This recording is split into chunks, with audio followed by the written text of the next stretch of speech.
tugiye kuruhuka inzoka mbi.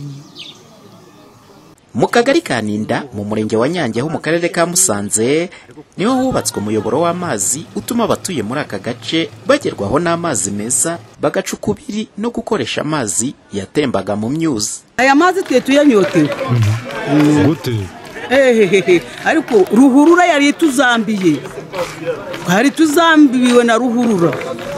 Niyo mwakoreshaga? Niyo twakoreshaga, imvura yabitaguye tukaburara, bagameseramo tugapfa kuvoma. None ubu ngubu mana Paul Kagame we ahuri nawe wadushikikije.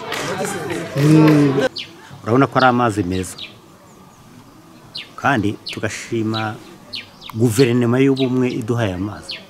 Mwari muyanyotewe cyane pe na cyane, kandi twari tuyakumbuye none turayabonye. Reka tunywe amazi meza rero. Mwavomaga hano mu bigezi by'ibyo ntazi, hano muri izi ziri gutemba. Ari amazi se buriya yari meza? None twagira dute?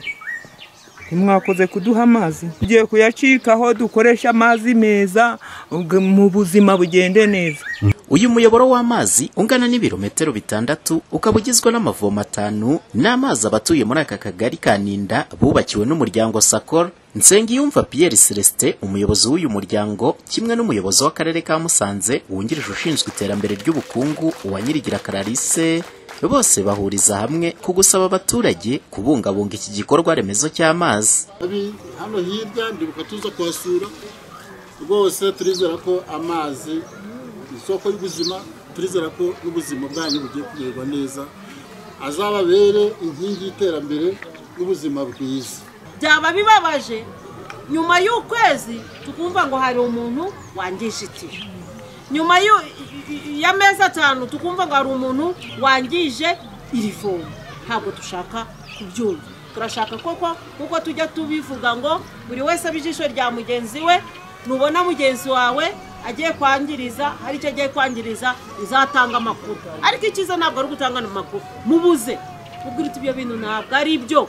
Aya mazi twari tuyakeneye, uzu uburyo twayabonye, bitwangiririza iki amazi. Reke dutangira amakuru ku gihe ku muntu wese waba ushaka guhungabanya ibikorwa byagezweho. Muri rusange miliyoni 96 z'amafaranga y'u Rwanda nizo zagendeye kuri uyu muyoboro, aho abaturage basaga ibihumbi 15 bo muri aka kagari ka Ninda ndetse nabo mu nkengero z'uyu murenge wa Nyange bazagerwaho n'aya mazi meza. Umuhoza Honore, Flash TV, mu karere ka Musanze mu majyaruguru y'u Rwanda.